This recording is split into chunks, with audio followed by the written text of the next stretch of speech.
Welcome to everyone, guys. I'm the Bulgarian Cowboy speaking. We are going to go with the PFL predictions right now. I'm not gonna go for a long way.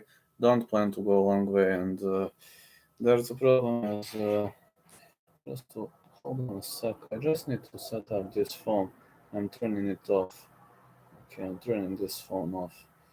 No probs. I turned it off, and I'm just trying to say that this is gonna be a brief picks predictions as PFL Challenger Series 3 gonna take place this weekend. It's Professional Fighters League Challenger and on taking place on 3rd April in Orlando, Florida for MMA bouts 155 pounds. Unfortunately, that division is not available in the UFC circuit, so we are now going to go into this one.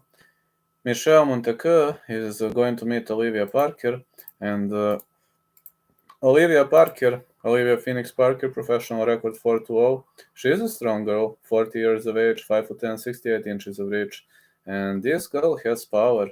I mean, she destroyed Jennifer Morgan, Taryn Conklin, Jamie Driver, Caroline Biscopro, and lost to Chelsea Chandler via rear naked choke, lost to Kat Zingano via armbar at Bellator. Now she is looking for a chance to take part in PFL tournament. Michelle Montague, the wild one, 11-2-0 is her amateur record, 28 years of age. And she's now cutting. She's not going to be a featherweight again. I mean, not cutting. She's moving one division up. Sorry. She's going to go into one division up. And she lost 2 fights on the amateur circuit via unanimous decision. Prior to that, she armbarred and choked out majority of her opponents, which makes us believe that she can destroy her opponent on the ground. And Olivia Parker is a decent fighter. I mean, decent fighter on the feet, but on the ground, unfortunately, I have to give advantage to Michelle Montague from what I've seen in these outings. So I'm gonna say Michelle Montague versus Olivia Parker. Michelle to win.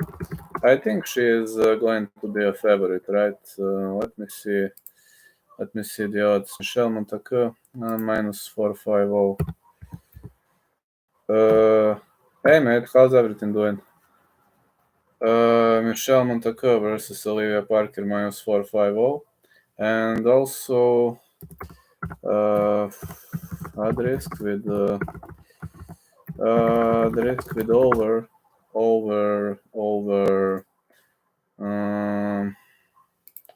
Go with over 1.5. This is plus 100 for plus 100. Good pick. I'm great. How are you doing? Fight not going the distance. I'm great tonight. Going. Had to hear the cattle earlier. They're great boys. Awesome.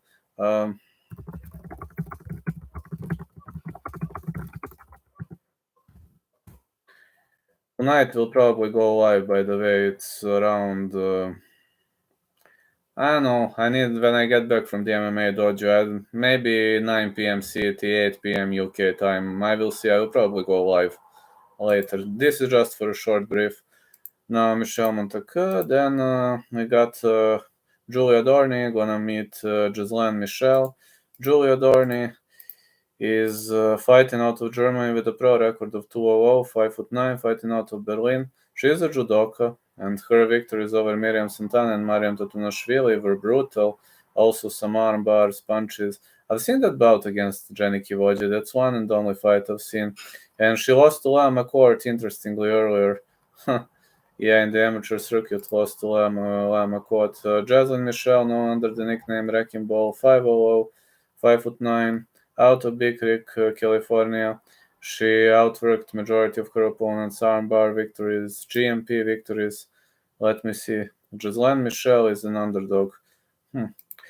Yeah, but I think Dorney offers more cardio, more abilities, more technicality on the ground. And if she drags the fight to the ground, that should be a victory. Julia Dorney to win. Julia Dorney to win is Julia Dorney to win is, how much is the odd? Julia Dorney -135. -135 over 2.5 rounds is -175. Underdogs for the UFC. I already mentioned that priorly, but still, I don't know, like underdogs. Yeah, which underdogs did I pick anyway? Negumereanu, Elliot probably, Alexichuk. Yeah, Negumereanu, Elliot, Alexichuk, if I must pick sides. Then let's go with Jackie Catalin versus Evelyn Martins. Jackie Catalin is a wrestler, you know that very well. 5'6", awesome wrestling abilities. But you can't only wrestle. I mean, you all know that Evelyn Martins, the Spartan 200 Titan FC former fighter, 5'8", 67.5 inches of reach, ATT fighter. And she was better than Serena de Jesus and Melissa Croden. And now she's going to meet an elite level wrestler. Like, Jackie Catalin knows to wrestle, but Evelyn Martins showed great cage abilities. She showed great scrambling abilities, and also she can take part in the bout everywhere, both on the feet, in the ground. That's one of the reasons why I see Evelyn Martins as a more well-rounded fighter. So, yeah, now you're gonna say you're crazy, you're picking the underdog, but Evelyn Martins to win, plus 1 That fight to go over 2.5 rounds is, let me just check the odds. Over 2.5 rounds is -162. These are also some picks that I like to see. So, yeah, guys, I know this is not the greatest tip to go, but bookies don't offer better values. So, yeah, I'm picking. Well, kind of underdog. To me, this is a pick and fight, as a wrestler is dealing with the fighter comfortable everywhere. I mean, Evelyn Martins is excellent on the ground, but she can fight on the feet too. It's not like she knows nothing on the feet. Jackie Catalin is more based around wrestling. I don't say she knows nothing on striking, but she's more of a ground fighter from what I could have seen. And the PFL Challenger Series main event, Martina Jindrova versus Jacqueline Cavalcanti. Martina Jindrova, 3-0, 5'8". She is a very, very strong fighter. She was born in Karlovy Vary, and this chick fighter competed at some Muay bouts where she was losing via unanimous decision. She destroyed Angelica Vezzoli, Inga Kaledaite, Victoria Belemaki-Lenu, lost to Tamiresh Vidal, and lost to Karolina Šobek via neck rank. Jacqueline Cavalcanti on the other side, 2-0, fighting out of Portugal, Nora Cornell and Jacqueline Casariego victories. But the problem is I know nothing about Jacqueline Cavalcanti. That's the problem. I really was unable to find any matches of hers. About Martina Jindrova, I was watching. I've seen that her choking defense needs some improvement. But the girl has cardio. I mean, it's not that she's slowing down as the fight advances into later rounds.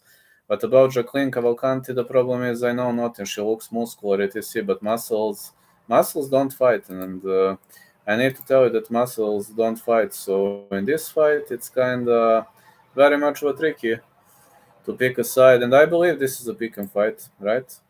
Let me see. Yeah, this is a pick and fight. -110, -110. Martina Jindrova,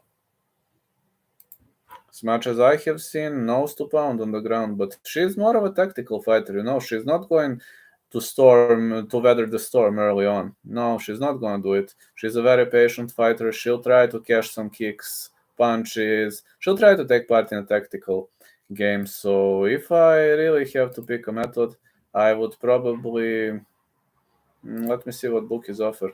I'd go with over 2.5. Yes. Jindrova versus Cavalcanti over 2.5 is -187.